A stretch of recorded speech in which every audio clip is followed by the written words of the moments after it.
Ang walang kapantay na martial god, unang yugto. Kabanata 1131, Pagkidnap. Si Zhu Biao mula sa Celestial Land of Alchemists at Feng Zuan mula sa Chifeng Mountain, ang dalawang babaeng iyon ay namumukod tangi sa mga magagandang babae mula sa bahwang. Namangha na ang mga tao sa kanilang kagandahan, ngunit sa sandaling iyon, lumitaw ang ikatlong magandang ginang. Uminom si Meng Qing ng nature pill at ibinabalik ang kanyang banal na celestial chi, na naging isang tao. Natigilan ng maraming nag-aaway na namangha sa kanyang kagandahan. Hindi siya isang banal na nilalang, ngunit ang kanyang chi ay banal at celestial. Maputi ang kanyang balat at napakaganda niya. Nagulat si Huang Fulong, nakabuka ang bibig. Pagkatapos, ngumiti siya, sa wakas ay naunawaan na niya ang ibig sabihin ni Lin Feng. Mayroon siyang celestial na asawa, kaawa-awang Tang Yuyu. Bulong ni Huang Fulong. Naunawaan niya ang ibig sabihin nito nang sabihin sa kanya ni Lin Feng na ang kanyang asawa ay nasugatan. Ang bastos na yon, may napakagandang babae, daig pa niya ako. Isip ni Qiyongqi. Nagpatuloy siya sa pagtitig kay Meng Qing, kumikislap ang mga mata. Ang katawan ng dragon ay walang kabuluhan kumpara sa katawan ng bestial monarch ni Zhu Linglong. Tumingin si Lin Feng kay Meng Qing at ngumiti sa napaka-caringal na paraan. Boom boom. Lumipat ang mga enerhiya patungo sa kanila. Biglang nanlamig ang mukha ni Lin Feng. Tumalikod siya at naglabas ng sword energies. Nagsimula na namang gumalaw ang lahat. Inatake pa ng ilang tao ang sado. Biz. Biz. May lumitaw pang mga tao, lahat sila ay malalakas na cultivator mula sa Tiantai. Ang mga miyembro mula sa Celestial Land of Alchemists ay tumigil sa pakikipaglaban, natakot na ang sado ay gumanti kapag may nangyari. Kung papatayin nila ang mga bagong alagad ni Tiantai, ganoon din ang gagawin ng sado sa kanila. Emperor, tutulungan kitang gumaling para protektahan ang asawa ko, sabi ni Lin Feng kay Qiyongqi. Ang mga epekto ng tableta ay nangangailangan pa rin ng oras. Ang pil na iyon ay mas mahalaga kaysa sa isang banal na sandata, kaya hindi niya maaaring ipagsapalaran na atakihin at ang tableta ay nakawin. Si Qiyongqi ay nagsimulang magukit muli ng mga banal na marka sa paligid. Sa kabutihang palad, maraming malalakas na cultivator mula sa Tiantai ang naroon upang bantayan siya. Sa deployment spell, siya ay garantisadong protektado. Mamatay. Lahat, patayin si Lin Feng at nakawin ang kanyang hindi kapanipaniwala, mataas na kalidad na mga armas. Sabi ng may galit na galit sa di kalayuan. Marami na naman ang nabaliw, masyadong nakakatukso. Maging ang mga Zun cultivator ay gustong makakuha ng mas maraming armas. Ikaw na naman. Ang mga taong iyon ay mula sa Celestial Land of Alchemists, tiyak na kailangan silang patayin ni Lin Feng. Ang mga dagandong ay kumalat sa hangin at sumakit sa tainga ng mga tao at pagkatapos ay mabilis na napalibutan si Lin Feng ng mga manlalaban. Lin Feng, mag-ingat ka. Nandito na naman sila. Sabi ni Qiyongqi. Kumunat ang noo ni Lin Feng nang may naramdaman siyang kung ano. Itinaas niya ang kanyang ulo at nakita ang mga itim na silhouette sa hangin sa itaas niya. Hindi niya makita ng eksakto ang kanilang mga mukha. Yung mga asasin.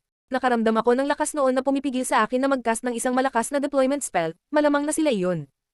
Nagtago lang sila sa buong oras. Isip ni Qiyongqi. Sa parehong sandali, ang mga tao ay nag-aaway kung saan-saan.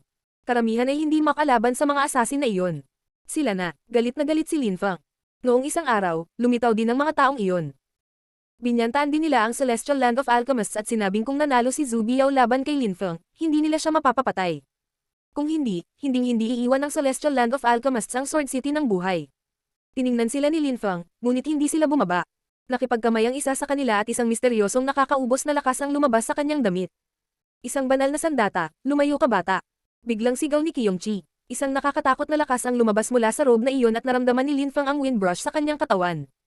Ang lakas na iyon ay nakapalibot sa kanya at sa sinumang malapit sa kanya. Roar! Si Qiyongqi ay umungal at nagluwa ng apoy. Kasabay nito, kinuha ni Lin Feng ang kanyang Tianji sword at winasak ang nakakaubos na lakas na iyon. Nagmamadali, tinakasan ni Lin Feng sina Meng Qing at Qiyongqi, ang mga taong iyon ang gusto sa kanya, hindi si Meng Qing o Qiyongqi. Biz! Isang nakakatakot na lakas ang gumalaw patungo kay Lin Feng, kumilos ito na parang gusto siyang lamunin. Hindi kayang makipagkompetensya ni Lin Feng sa mga Zun cultivator na may sariling mga banal na sandata, kaya't bumangon siya sa hangin, handang isakripisyo ang sarili. Lin Feng. Sigaw ni Huang Fulong na inilabas ang kanyang palako na dragon. Tumigil ka, galit na sigaw ni Qiyongqi. Ang pagtalon sa kanila ngayon ay katumbas ng pagpapakamatay. Ang robe na iyon ay isang dekalidad na banal na sandata, madaling makuha ng mga asasin ang mga ordinaryong Zun cultivator gamit nito, lalo na si Lin Feng. Hindi. Malamig na sigaw ni Meng Qing. Nakapikit ang mga mata niya sa buong panahon at ngayon ay bigla niya itong binuksan. Tumigil ka, sigaw ni Lin Feng na naglabas ng espada. Huminto siya sa ere at sinabi. Hintayin mo ako, babalik ako. Tulungan mo akong protektahan ang asawa ko. Sigaw ni Lin Feng sa nakaabon na damit na tumulong sa kanya sa huling pagkakataon. Pagkatapos noon, nawala si Lin Feng sa rope. Tumanda. Sigaw ng cultivator na nakasuot ng kulay abong damit. Gayunpaman, maraming tao ang umatake sa kanya ng sabay-sabay. Kaagad pagkatapos, pumasok sila sa isang portal, lumitaw ang walang laman na lakas ng espasyo at nawala sila. Ang lahat ng ito ay nangyari sa isang kisap mata. Parang gusto lang nilang hulihin si Lin Feng. Hindi. Nagsimulang tumakbo si Meng Qing, may luha sa kanyang mga mata. Napakaraming nagawa ni Lin Feng para iligtas siya, wala man lang silang oras na magkasama bago may nakahuli kay Lin Feng. Hindi pa nagkakalat ang epekto ng ininom mong tableta. Huwag sayangin ito at huwag mag-alala. Kaya ni Lin Feng ang kanyang sarili, kaya walang mangyayari sa kanya. Sabi ng cultivator na may kulay abong damit kay Meng Qing. Tumingin siya sa kanya ng may pag-aalinlangan. Talaga, walang mangyayari sa kanya. Huwag mag-alala, walang sinuman sa lalawigan ng Bahwang ang maaaring makipagkompetensya sa mga direktang disipulo ng mga emperador, walang makakapidyo sa kanila. Sabi ng cultivator na nakasuot ng kulay abong damit, nakita niyang hindi siya pinaniwalaan ni Meng Qing. Huwag mong bigwan si Lin Feng. Ginawa niya ang lahat para sa iyo. Itinaya pa niya ang kanyang buhay para mahanap ang tabletang iyon para iligtas ka. Hinihikayat ni Qiyongqi, na natiling tahimik si Meng Qing. Lumipad siya pabalik sa lupa at nagpatuloy sa pagsipsip ng lakas ng tableta. Ang kanyang chi ay celestial, ngunit naglalaman din ito ng malamig na enerhiya. Nagsimula nang mag-freeze ang kanyang mga luha sa gilid ng kanyang mga mata. Siya ay naging isang hayop para kay Lin Feng at pagkatapos ay si Lin Feng ay naging isang demonyo para sa kanya. Ngayon, kung may nangyari kay Lin Feng, siya ay mag-aamok at lilikha ng mga karagatan ng dugo. Ang walang kapantay na martial god, unang yugto. Kabanata 1132, Alipin ng Espada. Noong naglalaban ang lahat, lumitaw ang isang misteryosong grupo ng impluwensyang may banal na sandata at nahuli si Lin Feng. Kaagad pagkatapos, gumamit sila ng teleportation spell para umalis. Ang malalakas na cultivator mula sa Tiantai ay hindi man lang nagkaroon ng oras upang lumaban. Sila na, naalala ng karamihan ng mga taong iyon noong isang araw na nagbanta sa Celestial Land of Alchemists sa Sword City. Sinabi nila sa lahat na sa kanila si Lin Feng. Ngayon, ipinakita na nila kung gaano sila kalakas. Nagawa nilang kidnapin si Lin Feng habang ang lahat ay nakikipaglaban pa rin upang makalapit sa kanya. Ang lahat ng mga namatay na ay namatay para sa wala. Hindi nila alam kung sino ang kumidnap kay Lin Feng, ngunit pagkatapos ng malaking laban ng iyon, alam ng lahat na natalo ni Lin Feng ang banal na babae mula sa Celestial Land of Alchemists. Baka hindi siya mamamatay, baka isang araw ang manghuhula sa Fortune City ay bigkasin ang pangalan ni Lin Feng. Naroon din ang asawa ni Lin Feng, ang halimaw na iyon na naging tao. B.S. Isang nakasisilaw, banal, celestial na liwanag ang pumalibot sa katawan ni Meng Qing. Ang tableta ay nagkakaroon ng mas matinding epekto sa kanyang katawan, hanggang sa isang misteryoso at kakaibang lakas ang lumitaw. Mukha siyang ilusyon. Anong klaseng halimaw siya? Bulong ng maraming tao. Wala pa silang narinig na ganyang halimaw. Maging sina Feng Zuan at Zhu Biao ay mukhang naguguluhan. Hindi lamang siya mas maganda kaysa sa kanila, ngunit siya ay malamang na may likas na talino sa kanila. Kailangang mula siya sa isang maharlikang pamilya ng hayop, kung hindi ay hindi siya magkakaroon ng ganoong banal at celestial na chi. Maraming matatandang lalaki ang nakatingin sa kanya ng kumikislap na mga mata, lalo na ang mga matatanda mula sa Celestial Land of Alchemists. Nang makita siya, agad nilang naisip ang isang partikular na angkan ng hayop. Mukhang hindi talaga maganda, isip ni Qiyongqi. Alam na ng ilang tao ang katayuan sa lipunan ni Meng Qing at sa mundong iyon, mas mabuting itago ang gayong maselang impormasyon. Binuhay ng nature peel ang kanyang banal na celestial energies. Ngayon, kung makukuha niya ang kanyang mga sinaunang alaala, makakatulong iyon ng malaki. Nag-iisip si Qiyongqi, ang mga malalakas na cultivator sa Tiantai ay pumunta din upang protektahan si Lin Feng. Malamig nilang nilinggan ang mga tao. Pinagdikit ng sado ang kanyang mga palad at sinabing, maraming maimpluwensyang grupo ang lumahok sa laban yun. Kung may mangyari sa unang Imperial Cultivation Disciples ng Tiantai, kailangan nating ayusin ang mga account. Kung walang nangyari sa kanya, ngunit ang mga Zun cultivator mula sa iba pang maimpluwensyang grupo ay muling aatake sa kanya balang araw, gagawa tayo ng mahigpit na hakbang. Ang ilang malalakas na cultivator ay dumaing at bumangon sa hangin. Wala silang gagawin doon ngayong wala na si Lin Feng. Ngayon, hindi na rin nila makuha ang babae dahil mababaliw ang mga taga-Tiantai. Matapos makidnap si Lin Feng, nakita niyang nagniningning ang mga ilaw nang lumitaw siya sa isang malawak at tahimik na kagubatan. May 8 kahanga-hanga at dominanteng mga Zun cultivator na nakatayo sa tabi niya. Sinulyapan niya ang mga ito at nagtanong, "Sino kayo? Bakit mo ako kinidnap?" Walang sumagot sa kanya. Ilang tao pa ang umalis. Ang iba ay nanatiling bantayan ng paligid at nanatiling tahimik. Pinagpatuloy niya ang pag-iisip tungkol sa sitwasyon, nasaan siya? Bakit nila siya dinala doon? Bakit nila ginawa ang napakalaking pagsisikap upang mahuli siya? Bakit? Ngunit, anuman ang mangyari, napagtanto ni Lin Feng na wala na siyang paraan para umalis. Hindi siya nagkaroon ng pagkakataon laban sa mga gwardya na iyon. Mabilis na bumalik ang mga umalis kanina. Hindi nila siya pinansin at sinabi, "Sumunod ka sa amin." Pinalibutan ng lahat ng malalakas na cultivator si Lin Feng at pinakawalan si Qi para higpitan ang kanyang katawan. Wala siyang choice kundi sundin ang mga ito. Nanguna usap lang, hindi siya pinatay ng mga iyon at tila hindi interesado sa kanyang mga armas kaya ano nga ba ang gusto nila? Lumabas sila sa kagubatan at nakita ni Lin Fang ang maraming gusali. Sila na, matagal nang hindi nakapunta si Lin Fang sa lugar na iyon. Pero bakit? Bakit gusto nilang hulihin siya? Hindi maintindihan ni Lin Fang. Sinundan niya ang mga taong iyon at nakarating sa ibang lugar na nakilala niya. Ang lugar na iyon ay mukhang napakatanda, si Lin Fang ay may kakaibang pakiramdam habang naglalakad papunta dito. Si Lin Fang ay nakatayo sa Janj at sa harap niya ay ang sword grave. Dahil ba nakuha ko ang atensyon ni Emperor Wu Tianjian? Isip ni Lin Fang, ano ang tinatago nila? Sa sandaling iyon, dumating si Jian Wubei sa labas. Nang makita niya si Lin Fang at ang malalakas na cultivator sa paligid niya, mukhang nagulat siya at napakalungkot. Wubei, inihanda mo ba ang sakripisyo?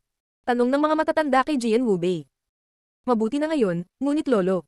Mukhang nag-aatubili si Jian Wubei. Wubei, alam kong umasa kang makakaasa ka sa sarili mong lakas, ngunit umaasa rin akong magiging matatag katulad ng iyong mga ninuno. Kailangan mong unawain na hindi tayo kasing puri o prestihiyoso tulad ng dati, humihina tayo. Kung wala sa amin ang mga guho, si Janj ay nawala na. Sa makatuwid, bukod sa umasa sa amin, kailangan mo ring umasa dito. Kailangan nating gawing maluwalhati muli si Janj. Sabi ng malakas na cultivator. Bakit kailangan mong makipagsapalaran, lolo? Baka hindi natin makontrol ang makajos na sandata. Sabi ni Jian Wubei. Tumigil ka na sa pagsasalita. Ang makajos na sandata ay sandata ni Emperor Wu Tianjian, paano masasabi iyon? Tanong ng malakas na cultivator. Kailangang buhayin si Janj. Sa Sword City, maraming malalakas na grupo ang nangapi sa Janj. Kung ang mga bagay ay nagpatuloy sa ganoong paraan, sila ay masisira balang araw. Buksan ang sword grave. Galit na sigaw ng matanda. Sa isang iglap, lumitaw ang isang nakakatakot na espada na si China amoy dugo. Sinimulan na nila ang paghahain ng dugo sa pamamagitan ng paghuhugas ng banal na sandata na may dugo na. Anong ginagawa niyo? Tanong ni Lin Fang. Gusto niyang umatras ngunit mahigpit siyang hinawakan ng malalakas na cultivator. Ang lolo ni Jian Wubei ay dahan-daang lumingon at tumingin kay Lin Fang. Sa panandaliang panahon, ikaw ay magiging isang walang katulad na sword cultivator na kayang pumatay ng sino mang gustong saktan ka. Ang pagmamadali ay walang tagumpay, hindi ko kailangan ng ganoong uri ng pagkakataon. Sabi ni Lin Fang. Nahulaan niya kung ano ang gusto nilang gawin sa kanya. Hindi namin kailangan na pumayag ka. Magiging miyembro ka ng aming clan sa gusto mo man o hindi. Ikaw ay magiging isang walang katulad na sword cultivator. Sabi nung taong yun. Walang pagpipilian si Lin Fang. Sa palagay ko ay hindi mo ako hahayaang mag-isip tungkol dito sa loob ng ilang araw. Giit ni Lin Fang. Pumasok ka agad. Sabi ng malalakas na cultivator na nagtutulak sa kanya sa libingan. Agad na nakaramdam ng enerhiya si Lin Fang at nakamamatay ang mga ito. Gunstone ni Janj na gamitin ng kaluluwa ng espada ang katawan ni Lin Fang. Pagkatapos siya ay magiging alipin ng espada. Hindi na siya magiging sarili niya. Bakit ako? Malamig na tanong ni Lin Fang. Dahil pinili ka ng makajos na sandata, dapat kang makaramdam ng karangalan. Malamig na sabi ng malakas na cultivator. Pagkatapos, sumigaw siya. Pumasok ka na, ang walang kapantay na martial god, unang yugto. Kabanata 1133, paglunok ng Demon Sword pinarangalan. Ulit ni Lin Fang. Ang pagiging alipin ng espada ay hindi maganda, ang kaluluwa ni Lin Fang ay mamamatay lamang sa layunin ng espada. Mas malamig pang sinabi ng matanda. Kung hindi ka papasok, tutulungan ka namin. Sinulyapan sila ni Lin Fang sa malamig na paraan, ngunit ang matanda ay nakatingin sa kanya sa kalmadong paraan. Masyadong mababa ang cultivation level ni Lin Fang kaya wala siyang magawa. Sige, gagawin ko. Si Lin Fang ay nagngangalit ng kanyang mga ngipin at tumalon patungo sa kailaliman ng libingan. Walang mababago ang pag-aaksaya ng oras, mapapahamak ka at sa anumang kaso. Ang pagsasakripisyo ng sarili para kay Janj ay isang karangalan. Malamig na sabi ng matanda sa likod ni Lin Fang. Nagpatuloy si Lin Fang sa paglalakad papunta sa libingan at dumating kung saan inilibing ang espada ng emperador. Ang pinto ng libingan ay dahan-dahang nagsara. Ang malalakas na cultivator ay nakaupong nakakrus ang paa at nakapikit. Mukha silang walang ekspresyon, ngunit tumibok ang kanilang mga puso. Tutulungan nilang bumangon muli si Janj. Ang espadang iyon ay ang makajos na sandata ni Emperor Wu Tianjian. Si Emperor Wu Tianjian at ang mga kaluluwa ng espadang iyon ay pinagsama sa espadang iyon. Gamit ang katawan ni Lin Fang, mabubuhay muli ang espada. Ang espada, ang mga nagtatanim ng espada ay nakakatakot. Hindi na sila makapaghintay na makitang muli ang kanilang ninuno sa katawan ni Lin Fang. Pumasok si Lin Fang sa libingan. Ang espada ay naglalabas ng malungkot na mga tunog ng panagoy. Ang mga enerhiya nito ay direktang lumipat patungo kay Lin Fang. Biz. Lumitaw ang layunin ng espada. Ang makajos na sandata ay nakasisilaw habang ang mga enerhiya nito ay nakapalibot kay Lin Fang. Ang makajos na sandata ay umangat sa hangin at nagpatuloy sa pagbubuga ng mga ingay ng panagoy. Damang-dama ni Lin Fang kung gaano kalungkot ang espada, kung gaano ito kagustang lumabas muli. Parang ayaw gamitin ng espada ang katawan ko, isip ni Lin Fang. Ramdam niya ang emosyon ng espada. Wo! Umiiyak ang espada, hindi nito napigil ang umiyak. Ang iba pang mga espada ay nagsimulang manginig dito. Para bang nakaramdam sila ng offensive energies. Biz. Ang nakakasilaw na mga ilaw ng espada ay biglang lumipat kay Lin Fang. Sa wakas, itinuro ng espada si Lin Fang. Bumalik si Lin Fang, ngunit maaaring kasing bilis niya ang espadang iyon. Inabot agad siya nito. Biz. Biz. Nanginginig ang buong libingan. Isang nakakatakot at agresibong chi ang nakapalibot sa espada. Huminto ang makajos na espada at biglang pinakawalan ni Lin Fang ang sarili niyang demonyong chi sa espada. Ito ang demonyong espada ni Lin Fang. Naramdaman ng demonyong espada ang panganib at nabasag ang bato ng Demon Seal. Si Lin Fang ay pawis na pawis. Ilang sandali pa ay halos tumagos na ang espada sa kanyang katawan, hindi niya makontrol ang espadang iyon kung magtagumpay ito. Kaninong chi iyon? Isip ni Lin Fang. Nang sinubukan ng makajos na espada na tumagos sa kanyang katawan kanina, naramdaman niya ang isang agresibo at hindi kapani-paniwalang chi. Pamilyar ito, ngunit agad ding nawala. Ang demonyong espada ay humarap sa makajos na espada. Biz. Isang nakakatakot na lakas ang lumitaw. Mukhang lahat ng iba pang mga espada ay kailangang sumunod sa kanilang hari. Ang chi ng demonyong espada ay madaling napi, na naging dahilan upang ito ay nanginginig at naglalabas ng mga hagong na tunog. Noon, tinanong ni Lin Fang ang kanyang lolo tungkol sa buhay ng demonyong espada. Ginamit ng isang malakas na cultivator ang espadang iyon upang labanan ang ninuno ng Yu Clan, pagkatapos ay ginawa itong banal na sandata ng Zul Cultivator. Ang malakas na cultivator na iyon ay naging isang demonyo, kaya ang espada ng demonyo ay napakasama. Pagkatapos nito, hinati ito ng ninuno ng Yu Clan at isa pang malakas na cultivator sa siyam na bahagi at tinatakan ito sa Nine Swords Mountain. Ang lahat ng mga espada sa mundo ay kailangang sumunod sa taybak na iyon. Ang makajos na espada ay naglabas ng sumisipsip na mga enerhiya at ang demonyong espada ay nababaliw na sinusubukang lumaban. Sa wakas, isang tunog ang narinig habang ang demonyong espada ay inilabas patungo sa makajos na espada. Dahan-dahan itong hinihigop ng makajos na espada habang ang nakakatakot na mga demonyong enerhiya ay lumitaw habang ang demonyong espada ay umaatungal ng galit na galit. Boom, boom, boom. Biglang nagsimulang tumalbog ang mga espada sa mga dingding ng libingan. Isang malaking butas ang lumitaw at ang lupa ay nanginginig. Si Lin Fang ay natulala habang pinapanood ang mga espada na naglalaban. Ang kanilang chi ay hindi kapani-paniwala. Sa wakas, ang demonyong espada ay naging isa sa makajos na espada. May ilang liwanag na lumitaw sa makajos na espada, na parabang matagal na itong hindi nakahinga. Ang espada ay kumakain ng demonyong espada. Nanginginig ang katawan ni Lin Fang. Ang demonyong espada na may sariling espiritu ay nilamon ng isa pang espada. Galit na galit si Lin Fang. Nawalan lang siya ng isang banal na sandata para sa wala. Pero ngayon, mas nag-aalala siya para sa sarili niyang buhay. Isang malakas at makapangyarihang chi ang muling sumalakay sa libingan. Nanginginig ang makajos na espada habang inilalabas nito ang makapangyarihang enerhiya kay Lin Fang. Muli nitong itinuro si Lin Fang. Mayroong koneksyon sa pagitan ng espadang iyon at ni Lin Fang ngayon dahil sa dati niyang koneksyon sa demonyong espada. Ang makajos na espada ay biglang naging nakasisilaw. Biglang may sumigaw. Napagtanto ni Lin Fang na may ibang nagpakita sa libingan. Nakita na ni Lin Fang ang taong iyon. Noong huling beses na umalis siya sa libingan, nakita ni Lin Fang ang tagapagtanggol ng libingan.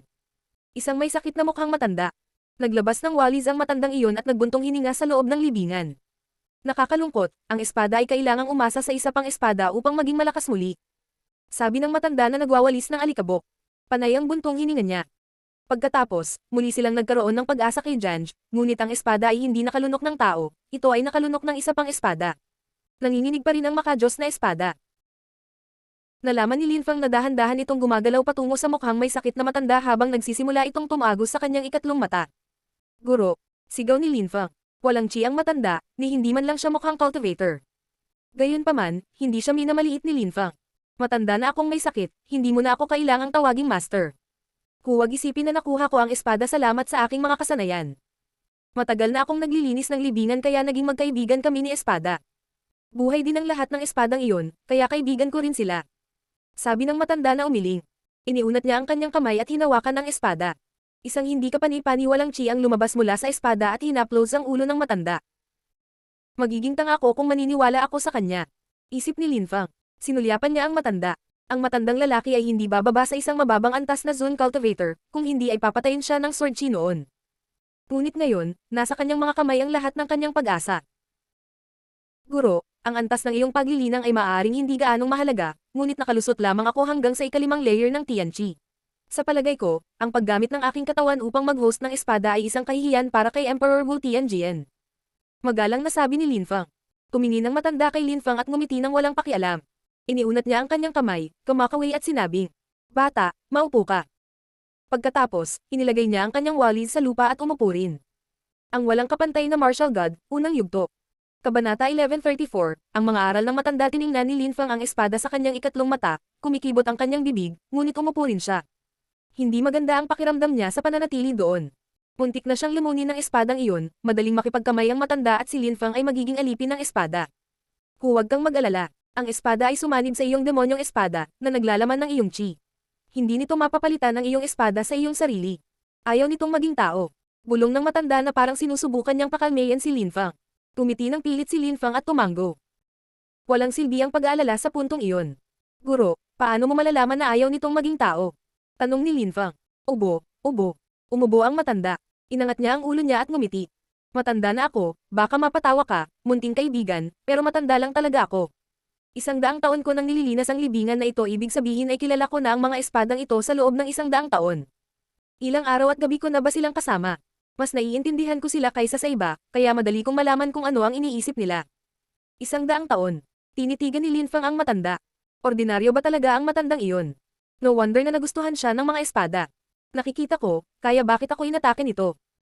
Tanong ni Lin Fang na sumulyap sa espada. Medyo nanginginig ito, muling tinakat si Lin Fang. Ang espadang iyon ay nagbabanta sa kanya. Kehe, makulit lang, huwag mong sisihin sa ugali nito. Sabi ng matanda na umiling at ngumiti ng pilit. Alam lang ng mga tao ni Janj na ang espada ay pag-aari ng emperador noong araw. Itinuturing lamang nila ito bilang isang walang katulad na makajos na sandata. Ang hindi nila alam ay nang i-condense ng emperor ang kanyang kaluluwa sa espadang iyon, hindi niya na-condense ang malaking bahagi ng kanyang kaluluwa dito bago mawala. Sa makatuwid, ang espada ay parang bata ng tao, ito ay bata pa rin. Isang bata. Hindi nakaimik si Lin Fang. Ginamit ng emperador ang espadang iyon at inilarawan ito ng matanda bilang malikot. Alam kaya ng mga tao mula sa Janj ang mga espadang iyon. Ang mga tao ni Janj ay matandang cultivator ng espada at hindi nila naiintindihan ang personalidad ng espada. Alam lang nila kung paano manghiram ng lakas ng espada hanggang sa gusto nilang gamitin ang katawan mo bilang sandata, na ginagawa kang alipin ng espada. Patuloy na bamantong hininga ang matanda at umiling-iling. Pero, kahit malikot ang espadang iyon, may sarili itong buhay at maraming bagay. Halimbawa, ang mga tao mula sa Janj ay mga inapo ni Emperor Wu Tianjian. Sa makatuwid, noong huling beses na sinalakay ng malalakas na cultivator ang Janj, umatake din ito. Kaya naman naghahanap sila ng sword slave. Sa kasamaang palad, pinili ka nila, ngunit ayaw gawin ito ng espada. Gayunpaman, nais nitong tulungan ang mga inapo ng emperador kaya naisip nitong wala itong pagpipilian. Wo, umiiyak na naman ang espada. Sobrang lungkot ang naramdaman. Nag-aalinlangan si Lin Fang, sinabi ba sa kanya ng matanda ang totoo? Master, ano ang nangyari noong isang araw? Tanong ni Lin Fang. Muling bamantong hininga ang matanda at umiling muli. Mukha siyang dismayado. Ang mga tao ni Janj ay mga inapo ng emperador, iniisip nila na talagang nakakaintindi sila ng mga espada, ngunit sa katunayan, hindi. Hindi rin sila karapat-dapat na tawaging mga cultivator ng espada. Hindi nila kailanman makokontrol ang espada ng emperador. Hindi karapat-dapat na tawagan ang mga cultivator ng espada. Kung may nakarinig sa matanda ngayon, ano kaya ang magiging reaksyon nila? Si Lin Fang ay walang masabi pa rin, siya ay kapareho ng mga taong iyon. Hindi rin niya maintindihan ang mga espada, lalo na kung ikukumpara sa isang matandang lalaki na 100 taon nang mag-isa sa kanila. Maraming beses na nilang sinubukang kontrolin ang espadang iyon, ngunit hindi nila magawa. Imagine, ang espadang iyon ay kay emperador at napakatanda na nito. Hindi nga sila marunong mag-aral ng sword cultivation, ang alam lang nila kung paano maglabas ng explosive energies gamit ang mga espada. Marunong silang gumamit ng mga espada para manalo sa mga laban, pero yun lang. Nang maglaon, naisip nila ang tungkol sa sakripisyo at ikaw ay nagpakita. Huling beses na ganoon ang reaksyon ng espada dahil alam nitong naiintindihan mo ito. Gusto ka nito, ngunit hindi naintindihan ng mga tao ni Janj kung ano ang ibig sabihin nito at naisip na ang ibig sabihin nito ay pinili ka ng espada bilang host nito. Hindi lang nila naintindihan ang espada, kundi pinahiya din nila ito. Napabuntong hininga at umiling-iling ang matanda. Baka nadismaya rin ang matandang iyon. Guro, hindi ka ba taga-Janj kung ganoon? Tanong ni Lin Fang. Na-curious siya. Hindi, tagalinis lang ako. Hindi man lang nila ako pinapansin. Sagot ng matanda. Kung ang matanda ay nagsasabi ng totoo, ang mga tao ni Janj ay talagang nakakadismaya at nakakaawa. Maging ang matanda na hindi ganoon kalakas, ay mas nakakaintindi ng mga espada kaysa sa kanila. Siya lang siguro ang nakaintindi sa espada ng emperador. Sa totoo lang, dapat nilang ituring ang kanilang sarili na maswerte na magkaroon ng ganoong tao sa Janj, ngunit hindi nila napagtanto kung gaano siya kawili-wili. Higit pa rito, hindi nila naintindihan ang espada ng emperador at naisip nila na gusto nito ng isang alipin. Munting kaibigan, ikaw ay isang sword cultivator, tama ba? Tanong ng matanda. Nagkibit-balikat si Linfang. Tulad ng nakita ng matanda, ang mga tao sa Janj ay hindi karapat-dapat na tawaging mga sword cultivator kaya paano masasabi ni Linfang na isa siya? Hindi ako maglalakas loob na tawagin ang aking sarili na isang sword cultivator. Sabi ni Linfang na nakangiti ng pilit. Huwag kang magpakumbaba. Hindi ka malakas, pero gusto ka ng munting kaibigan ko, ibig sabihin matalino ka at nakakaintindi ka ng mga espada. Hindi nila kayang gawin iyon. Ikaw ay isang mas mahusay na sword cultivator kaysa sa kanila, hindi bababasa. Sabi ng matanda. Nakakapanatag ang kanyang mabubuting salita. Siguro maswerte lang ako. Hindi ako naniniwala sa swerte dahil matanda na ako. Ang lahat ay umiiral para sa isang dahilan. Ang swerte ay isang bagay na nilikha mo. Ipakita mo sa akin ang iyong layunin ng espada. Sabi ng matanda. Sige. Tumango si Linfang, tumayo, naglakad pa atras at pinakawalan ang kanyang level 8 sword intent. Sumipol si Sword Chi at sinimulan ding sumipol ang lahat ng mga espada. Ikalimang layer ng Tian Chi, ikawalong layunin ng espada, hindi masama. Halika dito. Sabi ng matanda. Pagkatapos ay nagtanong siya. Naiintindihan mo ba ang mga espada? Hindi masyado. Baka may turo ka sa akin. Sabi ni Linfang na tumatango. Inamin niya na wala siyang masyadong alam. Pagkatapos na maabot ng iyong layunin ng espada ang pinakamataas na antas nito, magiging ano ito? Tanong ng matanda. Abstruse Sword Energy. Bulong ni Linfang. Maraming klase ng abstruse energies, depende lang sa pangunawa ng tao. Mayroong apoy at tubig abstruse energies, ginto at kahoy abstruse energies, kidlat abstruse energies, hangin abstruse energies, walang laman na espasyo abstruse energies, sumisip-sip abstruse energies, kahit decay abstruse energies, at reincarnation abstruse energies. Maraming uri ng abstruse energies, ngunit narinig mo na ba ang sword abstruse energies? Ano ang sword abstruse energy? Lumikha ng isang espada gamit ang iyong mga iniisip at lakas. Kahit ang sword intent ay kayang gawin iyon. Walang lakas ng sword abstruse. Nagulat si Linfang. Sinusubukan niyang maunawaan kung ano ang sword abstruse energy. Kapag naiintindihan mo ang wind abstruse energies, maaari kang gumalaw ng kasing bilis ng hangin at may epekto ito sa iyong bilis. Kapag naiintindihan mo ang mga fire abstruse energies, ang iyong mga pag-atake ay nagiging mas paputok at maaari mong sunugin ang lupa at langit. Kapag naiintindihan mo ang decay abstruse energies, maaari mong gawin ang mga bagay na mabulok, ngunit ano ang maaaring maging sword abstruse energy? Tanong ng matanda. Nanatiling tahimik si Linfang. Ano ang sword abstruse energy? Nag-iisip at gumagawa ng espada. Nag-iisip at pumatay ng tao. Wala bang layunin pagkatapos ng espada? Ngunit bakit napakaraming tao ang nagsasanay sa pagtatanim ng espada at nagsasabi na ang mga nagtatanim ng espada, sa matataas na antas, ay nakakatakot? Napagtanto ni Linfang na palagi siyang may hindi pagkakaunawaan sa larangan ng pagtatanim ng espada. Nakita ng matanda na nanatiling tahimik si Linfang, ngumiti siya ng walang pakialam at sinabi. Hindi ka nagmula sa isang mayaman at prestihiyosong pamilya. Kakalusot mo pa lang sa ikalimang layer ng Tian Chi, nakakamangha na. Malamang naiintindihan mo ang ilang spells ng Zun Chi layer kahit na. Kaya, kung hindi mo naiintindihan ang mga espada, naiintindihan mo ba ang mga Zun cultivator? Tanong ng matanda. Mga Zun cultivator. Maiintindihan nila ang mga abstruse energies. Sagot ni Linfang. Maaari bang maunawaan ng mga Zun cultivator ang isang uri lamang ng walang kabuluhang enerhiya? Siyempre hindi, ang ilan ay makakaintindi ng higit pa riyan. Sagot ni Linfang. Talaga. Maaaring magkaroon ng malaking pagkakaiba sa pagitan ng mga Zun cultivator sa parehong antas, na mas malaki kaysa sa mga Tian cultivator sa parehong antas. Sa anong paraan namamalagi ang mga pagkakaiba? Well, ang ilang mga tao ay naiintindihan ng ilang mga abstruse energies, una, at pangalawa. Naiintindihan ng ilang cultivator ang mas malalakas na uri ng abstruse energies, halimbawa, ang isang cultivator na nakakaunawa sa isang ordinaryong uri ng abstruse energy ay mas mahina kaysa sa cultivator na nakakaintindi ng decay abstruse energy. Ang walang kapantay na martial god, unang yugto. Kabanata 1135, pagtaas na espada. Nanatiling tahimik si Linfang, naiintindihan niya ang ibig sabihin ng matanda. Ang mga Zun cultivator sa parehong antas ay may iba't ibang mga kakayahan sa pag-unawa ng mga abstruse na enerhiya. Ito ay tulad ng mga abstruse na kristal, sa parehong antas, mayroon silang iba't ibang antas ng kahusayan. Halimbawa, magkaiba ang isang normal na kristal na abstruse na may mataas na kalidad at isang malabo na kristal na may mataas na kalidad na may espiritu, ang huli ay mas mahal. Alam mo ba kung paano suriin kung ang isang Zun cultivator ay isang henyo o hindi? Tanong ng matandang lalaki na nakangiti kay Linfang. Tila ba nakalimutan na niya kung bakit nandoon si Linfang, ang sakripisyo at iba pa. Siya ay nabighani sa mga espada at sa kanilang paglilinang. Si Linfang ay nabighani din sa paksa. Ang matanda ay nag-aalok sa kanya ng hindi mabibaylang payo sa paglilinang pagkatapos ng lahat. Ang mga nakakaunawa sa ilang uri ng abstruse energies at may mataas na pag-unawa sa abstruse energies.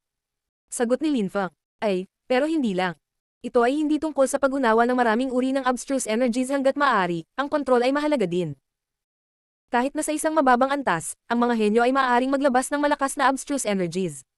Ang mga ordinaryong tao, kahit na sa isang mataas na antas, ay hindi makakapaglabas ng mga makapangyarihang abstruse energies. Sa makatuwid, ang ilang mga zone cultivator ay matanda na, ngunit nananatili sa mababang antas. Siyempre, hindi natin pwedeng maliitin ang mga low-level cultivators. Ang ilang mga tao ay kakaiba din. Ang ilang mga tao ay nag-aaral ng mga abstruse energies sa loob ng 100 taon, ngunit hindi nakakakita ng pagtaas ng antas. Hindi nila ipinapakita kung gaano sila kalakas, ngunit kung minsan maaari nilang humanga ang mundo sa isang napakatalino na gawa. Halimbawa, narinig ko ang tungkol sa isang tao na nakakaunawa sa buhay at kamatayan na walang lakas. Siya ay nagnilay sa loob ng 100 taon na pinag-aaralan lamang ang mga enerhiyang iyon. Paglabas niya, nakalusot pa lang siya sa pangalawang layer ng Zunchi, kaya hinamak siya ng lahat. Gayunpaman, madali niyang mapatay ang mga katamtamang antas ng Zone level cultivator. Maaari pa niyang labanan ang mga cultivator sa tuktok ng layer ng Zunchi. Iyon ay dahil mayroon siyang level 8 life at death abstruse energy. Sa isang pag-iisip lang, kaya niyang nakawin ang buhay ng mga tao. Tsaka nung nagsimula na siyang makipag-away, mabilis din siyang nag-level up. Mabilis siyang naging emperador. Parang wala nang makakapidyo sa kanya. Ganyan ang isang henyo. Ikalawang Zunchi layer, antas ng 8 buhay at kamatayan abstruse enerhiya. Ang dumiretso siya sa pagiging isang imperial level cultivator. Sa kasamaang palad, ang mga tao ni Janj ay hindi nakakaintindi ng mga espada. Hindi nila sinusubukang unawain ang mga pinagmumulan ng lakas. Minsan, gumagawa pa sila ng mga hindi produktibong bagay tulad ng paghahanap ng napakalakas na spelling at teknik ng espada o hindi kapani-paniwalang mga espada. Kahit na ang bagay na iyon na may sakripisyo, ito ay kabaligtaran ng kung ano ang dapat gawin ng isang tunay na sword cultivator. Sabi ng matanda na umiling at bamaantong hininga. Mukha siyang seryoso at sinabi. Noon, pinag-aralan ni Emperor Wu Tianjian kung paano kontrolin ang mga espada sa loob ng 3 taon, pagkatapos ay nag-aral siya ng sword energy sa loob ng 7 taon, at pagkatapos ay natutunan niya kung paano magtaas ng mga espada sa loob ng 10 taon. Pagkatapos, balang araw, ginamit niya ang kanyang mga espada at humanga sa mundo.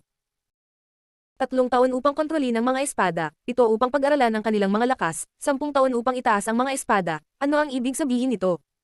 Hindi naintindihan ni Lin Feng, ngunit nagpatuloy ang matanda. Si Emperor Wu Tianjian ay isang tunay na henyo. Nag-aral siya kung paano humawak ng espada sa loob ng 3 taon, kung saan natutunan niya ang mga spells at techniques. Sa loob lamang ng 3 taon na iyon, natutunan niya ang napakaraming kasanayan at diskarte sa espada. Pagkatapos nito, nagpa siya siyang isuko ang mga espada at pinag-aralan lamang ang kanilang mga lakas. Hindi siya humawak ng espada sa loob ng 7 taon. Pagkaraan ng 7 taon, nagpa siya siyang hawakan muli ang mga espada, ngunit hindi pumatay ng mga tao.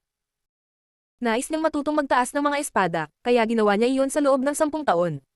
Paano magtaas ng espada? Tanong ni Lin Feng. Nabihag siya. Kailangan mong maunawaan ang mga bagay na may kaugnayan sa layer ng Zunchi bago mo maunawaan iyon. Kapag nakapasok ka sa layer ng Zunchi, ang landas ng paglilinang ay hindi nagiging mas malawak. Ito ay nagiging mas makitid dahil ang mga Zone cultivator ay dapat umasa sa kanilang mga kakayahan sa pag-unawa. Dapat alam nila kung paano kontrolin ang mga abstruse energies. Naiintindihan lang ng ilang tao ang basic abstruse energy, gaya ng fire abstruse energy, kaya kailangan nila ng iba pang bagay upang labanan, gaya ng mga tool. Mahina ang ganoong uri ng cultivator. Kahit na ang mga makapangyarihang panlabas na mapagkukunan ay may mga limitasyon. Pagkatapos, naiintindihan ng ilang tao ang ilang mga uri ng abstruse energies.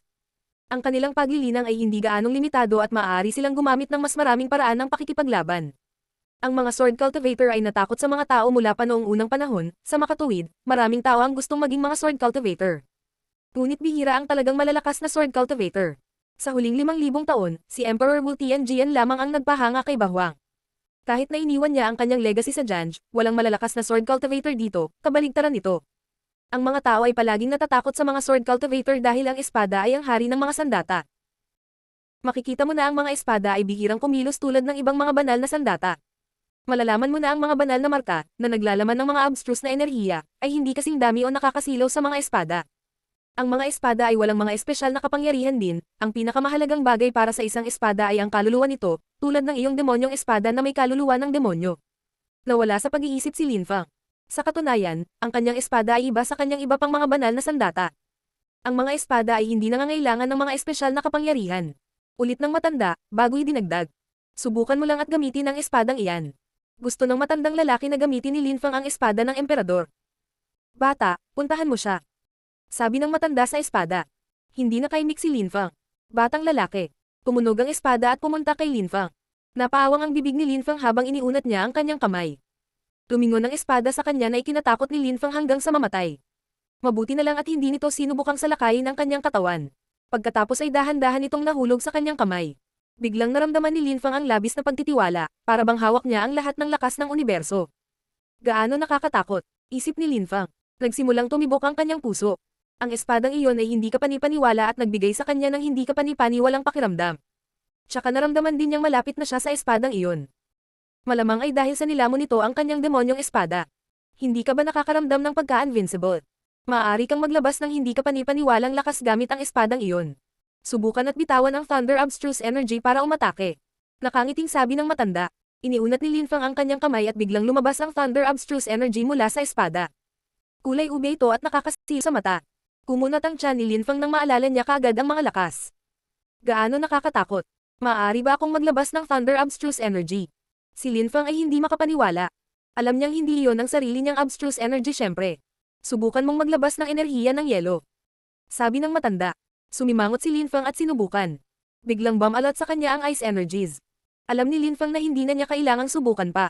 Iyon ay ice abstruse energy, na kayang palamigan ang lupa at langit. Hindi mo ba gustong subukang maglabas ng iba pang mga uri ng abstruse energies, halimbawa empty space abstruse energy? Nakangiting sabi ng matanda. Hindi na kailangan. Sabi ni Lin Feng na umiling. Alam niya na kaya niyang ilabas ang lahat ng uri ng abstruse energies gamit ang espadang iyon. Naintindihan mo? Tanong ng matanda. Sa sandaling iyon, umalis ang espada, naiwan si Lin Feng na nakangiti ng pilit. Ang mga espada ay naglalaman ng lahat ng uri ng mga abstruse na enerhiya. Sa makatuwid, hindi na kailangang gumawa ng anumang espesyal sa kanila. Tumanggo ang matanda at sinabi. Sa katunayan, ang mga banal na sandata na iyon na may espesyal na kapangyarihan ay makapangyarihan, ngunit naglalaman lamang ito ng isang uri ng kapangyarihan. Magkaiba ang mga maaari kang gumamit ng mga espada upang palabasin ang anumang uri ng abstruse na enerhiya, ngunit para doon, kailangan mo munang maunawaan ang mga abstruse na enerhiya na iyon. Kaya naman nakakatakot ang mga tunay na sword cultivator. Ang mga walang kabuluhang enerhiya na matatagpuan sa mga espada ay hindi kabilang sa mga espada mismo, hindi ba? Tanong ni Lin Feng. Gustong-gusto ng matandang lalaki ang mga espada at mahilig makipag-usap tungkol sa mga ito. Itinuring niya ang mga espada bilang mga emperador ng mga sandata. Iyon ang dahilan kung bakit si Emperor Wu Tianjian ay gumugol ng maraming taon sa pag-aaral kung paano gumamit ng mga espada, kung paano gumamit ng mga kasanayan at diskarte, at kung paano magtaas ng mga espada. Sabi ng matanda na may paghanga. Natutunan niya kung paano itaas ang kanyang espada gamit ang 5 uri ng abstruse energies, kabilang ang empty space abstruse energies at lightning abstruse energies. Maaari mong itaas ang iyong mga espada gamit ang iba pang mga uri ng abstruse energies kung gusto mo, ngunit ang pinakamahalagang bagay ay maunawaan mo muna ang abstruse energies na iyon hanggat maaari. At kapag napag-aralan mo ang aspetong iyon, maaari kang palakihin ang iyong espada at ituro sa iyo kung paano gumamit ng higit pang mga uri ng hindi kapani-paniwalang enerhiya.